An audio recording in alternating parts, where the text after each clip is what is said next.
And the Shadow Immigration Minister, David Hanson, joins us now from our studio in Wrexham. I understand the sound quality is a little bit poor, so no change there. But anyway, let's see how we go. David Hanson, can you hear me all right? I can, Andrew. How are you? Right, I'm fine, and apparently we've got some kind of telephone link, but we can hear you. Not great, but we can hear you. David Hanson, when you talk about EU migrants will have to wait 2 years before they get benefits, what benefits are you talking about? Well, first of all, Andrew, there's the question of unemployment benefit, job seekers allowance. There's around 65,000 EU migrants claim that in the UK. Then there's the issue of child benefit. There's around 38,000 families receive child benefit. And there's a very small number of families receive in-work child tax credits. And we're arguing that in the interest of fairness, it will save some money, but in the interest of fairness, they should be restricted while people do earn their living in the United Kingdom. But can I just clarify that your ban on benefits does not include in-work benefits? No, it's about child benefit, it's about child tax credit, and it's about job seekers allowance. And those are so it doesn't include in-work benefits, correct? No, those are the three main areas we want to focus on today. So when Andy Burnham says people can come to work here, but they can't claim any benefits, he's wrong, isn't he? Because they can claim in-work benefits. No, they can't, Andrew. One of the things we're looking at is how we can put in place, in the next 2 years, a ban on those benefits as a whole, because that's important in the interest of fairness and in the interest of saving money. But when Rachel Reeves, who is the leading shadow minister on this subject, when she wrote in the 18th of November last year, it's right to extend the period of the ban you're talking about for out-of-work benefits to 2 years. She didn't talk about in-work benefits. So I'm slightly confused here. My understanding is that this policy does not cover in-work benefits. No, it covers, Andrew, child benefit, it covers child tax credit. That's not an in-work benefit. No. It covers child tax credit, it covers child benefit, and it covers the issue of job seekers allowance. So that's right, fair, which is not an in-work benefit. No, that's appropriate and it's fair, Andrew. Right. That's what we're trying to do. So I say again, when Andy Burnham says people can come here to work, but they can't claim any benefits, if they're working, they will be able to claim some in-work benefits.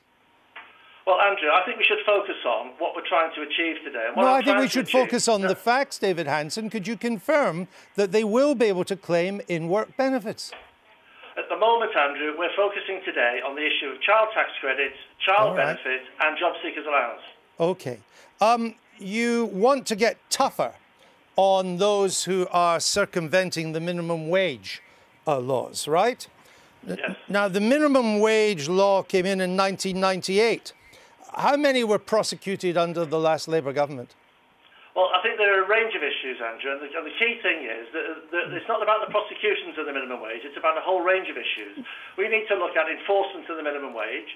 We need to look at extending gangmaster legislation to new areas. But you've said you want tougher... I'm sorry, David Hanson, you've said you want tougher prosecution. You want the law to come down on those who are not paying the minimum wage. So I ask you again, how many were prosecuted under the minimum wage in the 10 years after 1998 under the last Labour government? I'm interested in the future, Andrew. But we can judge you by your facts. What's the answer to the question?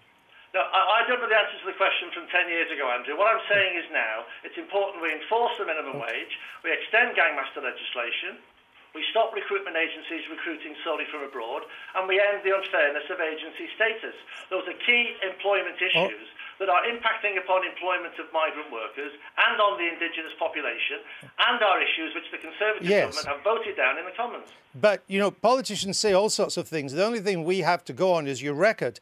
And between 1998, when the minimum wage came in 2007, the number of prosecutions for people circumventing the minimum wage, paying less, was precisely 0. And then after 2007, it was 7. That's all. So why did you not do it when you were in power? Well, Andrew, we introduced the minimum wage. I was proud to vote I know for that bit. Why didn't you enforce it?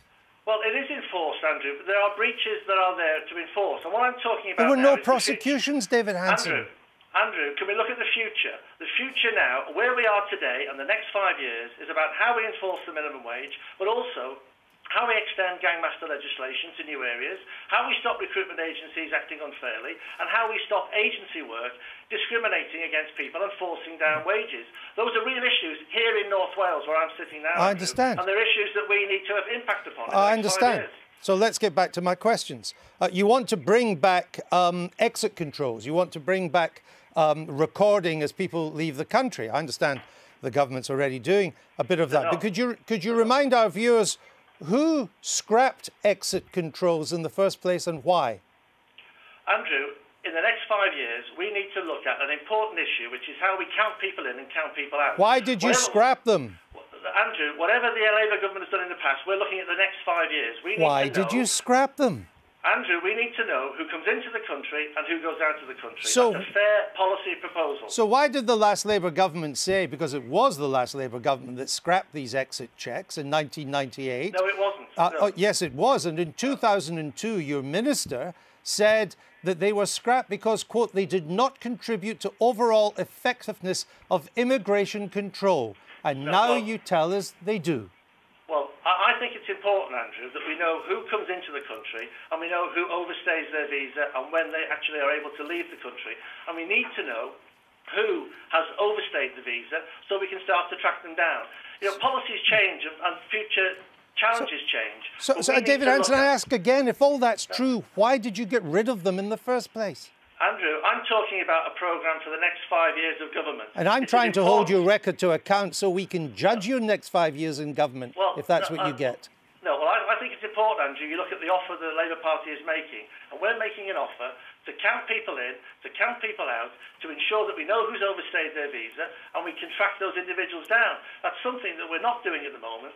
It's something that's essential to have strong borders, which is why also we want to employ an extra 1,000 border guards to make sure we have effective, strong borders in the United Kingdom. How much will these border guards cost, and how will you pay them? £55 million, Andrew, and we'll pay for them by a small charge on those countries that currently don't have a visa waiver scheme. If I go to America tomorrow, Andrew, I pay £15 for a visa waiver scheme. If an American comes here, they don't pay anything at all. That will raise us £55 million to employ people on the borders to make sure that we have a strong border. I think that's fair and appropriate. How much will it cost to charge on these visa waiver schemes? Because last time we looked at this, your figures actually amounted to 59 new staff, not 1,000. Well, that's what the Conservatives have said, Andrew. We have the great benefit of being able to have access to civil servants now in the run-up to government. We put that proposal to civil servants in the Home Office. They think it can be done. Over a 2-year period, £55 million, an extra 1,000 border guards. That helps secure our borders. It will help reduce not just people trafficking, not just illegal immigration, but also drugs and alcohol trafficking as well. It's important, and the current Conservative government are not going to do that at all. Finally, on immigration, David Hanson, you're going to keep the cap on non-EU immigration, is that right? It is right, yes. All right. So why are you doing that when the Conservatives introduced this? Mr. Miliband described it as, quote, very dubious, and your then immigration spokesman said it was the worst of all possible worlds. So once again, you say one thing at one time, and then you suddenly change another. Why was it the worst of all possible worlds a few years ago, and why is it something you support? Because at the moment, Andrew, the cap is not being anywhere near met by the number of people coming into it. There's a shortfall within the cap and the current number of people. So it wasn't the worst of all possible worlds? Well, the cap at the moment is not being met. So therefore, why remove a cap and at the moment it's not being met? We want to have some controls. We need to do that. We need to manage our inward flow from outside the EU. But at the same time, we need to take effective steps in the EU to ensure that we manage some of those migration issues, which is why we're looking at exploitation and benefits. Is there anything you did about immigration when in power that you would intend to do when you're back in power? Because every single thing you've told me today flies in the face of everything you did when you were in power. Well, no, Andrew, we have to manage a very difficult situation. And the easiest thing on earth is to come forward and criticise solutions. We're trying to say 1,000 border guards, steps on employment markets, steps on regulation of employment agencies, making sure we make immigration work for the UK, and making sure that we don't lose vital skills also, Okay. which is why we want to encourage people to come to the UK with appropriate skills and to encourage students, but at the same time to do it in a managed and effective way. And the current government have not done that in any way, shape or form. All right. And foreign criminals and others are still here. All right, David Hanson, finally, do you think for a man who wants to be Prime Minister, in other words, your leader, that it's an appropriate use of his time in an election campaign to go and visit Russell Brand? I think it's appropriate to meet anybody who has a vote in this election. But he says he doesn't want to vote. He says he won't use his vote. He's against voting. He advises people not to vote. Well, that's probably one good reason why we should try to influence people who have an influence over a section of our community to go and vote. I think it's important that everybody who has a chance to vote in this election does so, makes their choice. I understand you do, but that's not Russell Brand's view. He thinks people shouldn't vote. He thinks it's a waste of time, and he would prefer to have revolution. Why would a Labour leader give up some valuable campaign time, not to even see him, but to go and visit him at his home? Why? Well, is it important, Andrew, that we try to engage those who are disengaged? If someone takes a view they shouldn't He's vote... advising people to be disengaged. Well, I think that's a wrong position. And isn't it right in a democracy we encourage people to talk about those issues? I don't know if it's visited Russell Brand or not. So if Russell Brand doesn't come out and say people should now vote, the visit was a waste of time, correct?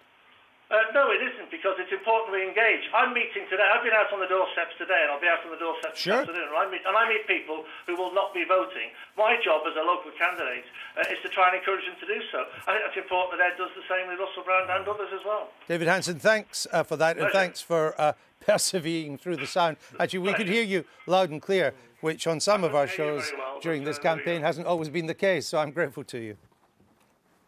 Have you had a call from Russell Brand yet? No, not yet. There we go. He gets